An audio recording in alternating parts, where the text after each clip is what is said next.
আমি তোমায় ভালোবাসি অনেক, কিন্তু প্রকাশ করি কম। এজন্য কি আমি তোমাকে ভালোবাসি না?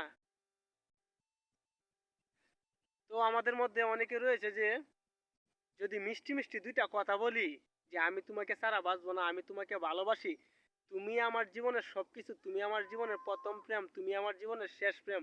I love you Sweety.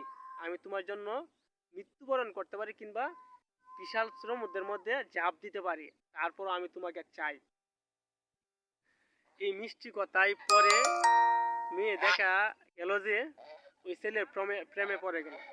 ওই ছেলেকে বিয়ে করলো।